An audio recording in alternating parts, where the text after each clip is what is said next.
ამ შემთხვევაში სახეზე არის გარკვეულწილად უსაფრთხოების სექტორის ანუ ძალის მქონე უწყებების მონოპოლიზაცია ივანიშვილის ფულის და ძალაუფლების შესანარჩუნებლად. მე ვსაუბრობდი ასევე მათ შორის იმაზე, რომ ამდენადაც დაზვერვის სამსახურის უფროსის მოვალებული შემსრულებელი არ დაუსახელებია ივანიშვილსაც, ბერაია იყო ბოლო შემთხვევაში არსებობს მათ შორის ვარაუდი და არც თუ ისე უსაფუძვლო, რომ დაზვერვის სამსახური შესაძლებელია გააუქმო და შეუერთონ სულს, რაც ძალიან მძიმე არის ქვეყნისთვის და მათ შორის საგარეო საფრთხეების კუთხით არსებული პრობლემების კუთხით, მაგრამ ეს ყველაფერი კიდევ ერთხელ აჩვენებს იმას, რომ დემოკრატიზაცია საქმეში დამთავრდა. თქვენ გახსოვთ 6 რეკომენდაცია იყო 9 ევროპული რეკომენდაციიდან გაწევრიანების მოლაპარაკების დაწყება და უსაფრთხოების სექტორზე დემოკრატიული კონტროლი, რაც არაფერ გააკეთა ივანიშვილის რეჟიმმა და მათ შორის ეს ცვლილებები უსაფრთხოების სექტორში ასევე მიანიშნებს იმას, რომ ავტორიტარიზმისკენ სრული სვლა არის და აქ ჩანს და აქ იკვეთება ეს ყველაფერი ისევე როგორც სრული იზოლაცია დასავლური საზოგადოებისგან, სადაც ეროვნული უსაფრთხოების სფეროში ძალიან მნიშვნელოვანი როლი ჰქონდა ჩვენ პარტნიორებთან ურთიერთობას. ლილუაშვილის გადადგომას გულისხმობთ. აი რა გითხრათ ლილუაშვილის სიტყვამ გადადგომის დღეს, როდესაც მან გადააბარა ოხანაშვილს სუსში. ერთ-ერთი ძალიან საინტერესო იყო სხვა შორის ლილუაშვილის სიტყვაში ის რომ ოხანაშვილი არც თუ ისე შორს არ არის სფეროდან. ხარჯთან არ იყო ძალიან მაგრამ თქვა რომ უცხოპირი იყო რეალურად მოსული სამსახურში. ეს იყო მისი შეფასება ძალიან ესე რა ქვია სუსის სტილში გაკეთებული განცხადება, მაგრამ ამ ვითარებაში ის რომ არც ერთი მოადგილე არ დატოვეს მისი, ის რომ პირველად ხდება როდესაც ივანიშვილის პრემიერს ყავს თავისი კაცი სუსში, რაც აქამდე ისტორიაში ოცნების მმართველობის პერიოდში არ ყოფილა. მაშინ როდესაც ლილუაშვილი იყო ის კაცი, რომელიც ამერიკაში ცდილობდა ივანიშვილის საქმის დალაგებას და არ გამოვიდა და სხვა შორის არც იგივე იყო სანქცირებული, როგორც ეს გომელაურის შემთხვევაში არის.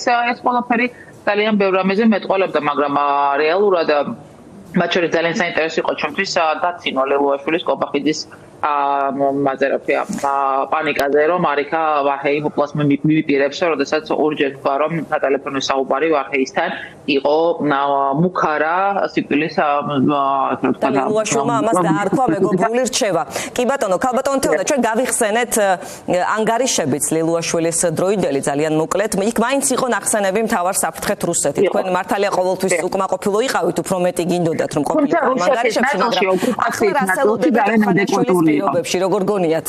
შეიძლება საერთოდ გაქრეს ეს ჩანაწერიც?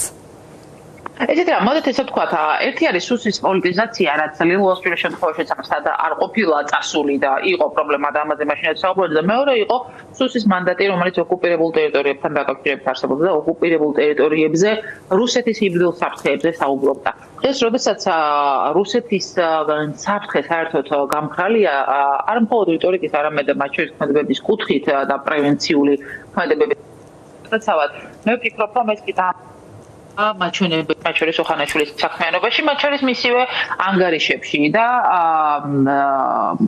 ეს ყველაფერი ძალიან მალე გამოჩნდება, იმიტომ რომ ამ შემთხვევაში ეს უკავშირდება მთლიანად იმ პოლიტიკას და იმ კურსს, რომელიც კობახიძეს აქვს და მისა და ოხანაშვილზე გამოჩნდება, რაც ეხება ქალბატონ თეონა ლილუაშვილს, აი რა იყო მისი მთავარი წარუმატებლობები, მთავარი ჩავარდნები ამ 5 წლის განმავლობაში. გარდა იმისა, რომ იყო ის არ ყოფილა დამოუკიდებელი ფიგურა. არაერთი დაწყებული გამოძიება გადატრიალების მუხლით, რის გამოც მათ შორის შეკრებებითა მანიფესტოების კანონით შეცვალეს, თუმცა ვეტო პრეზიდენტის შემდგომ დაიტოვეს, ეს კარებთან დაკავშირებით რაიტაც იყო.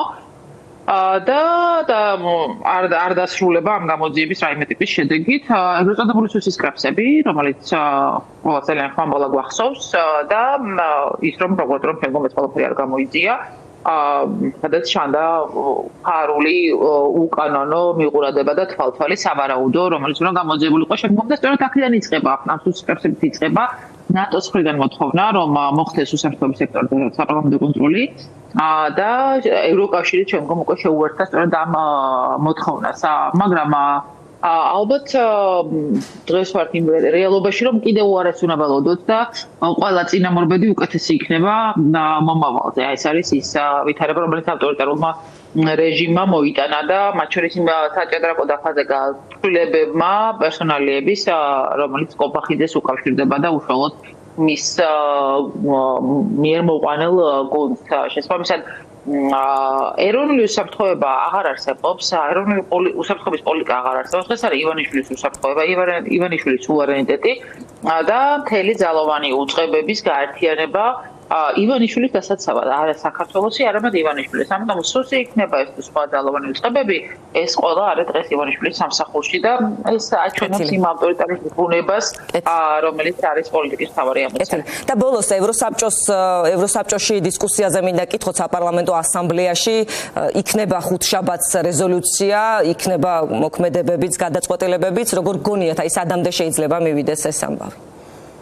ქართული ოცნების მისამართი. ეს ყველაფერი, იმიტომ რომ ამ შემთხვევაში ევროსაბჭოში საქართველოს როგორც წევს ვალდებულებები გააჩნია და ვალდებულებები დემოკრატიის კუთხით გააჩნია.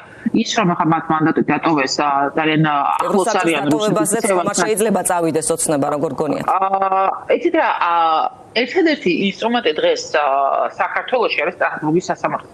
იმიტომ რომ სამართლის ძიება საქართველოში შეუძლებელია და საბოლოო ჯამში სტრასბურგის გადაწყვეტილებების აღსრულებაზე მე თვითონ მაქვს მიცემული ჯერ კიდევ როდესაც თამაშობდა ივანიშვილის რეჟიმი, რომ კანდიდატის სტატუსი უნდოდა იმ პერიოდში. შესაბამისად, სტრასბურგის გადაწყვეტილებები თუ იმატებს და აუცილებლად იმატებს, რა თქმა უნდა, შემდგომ ფაზაში აქედან გამოსვლაც არ არის გამორიცხული, მაგრამ ეს იმდენად სწრაფად მიმდინარეობს მთელი ეს ავტორიტარიზმის შეუქცევადი პროცესი და ისე მეთოდურად, რაც რუსეთშიც არ მომხართავად და მათ შორის არის ბელორუსი. აი ეს წელიწადში ესე სწრაფად ესეთი ექსპერიმენტი, წარმატებული ექსპერიმენტი ჩაატარა ივანიშვილმა. ამიტომ დავალოდოთ სწრაფად პროცესები, თუმცა მნიშვნელოვანი წინააღმდეგობა და აუცილებლად კიდევ ერთხელ 8 აპრილს და 9 აპრილს დაცვა საქართველოს იმ დამოუკიდებლობის, რომელსაც საფრთხეს უქმნის ივანიშვილის რეჟიმი კრემლთან ერთად.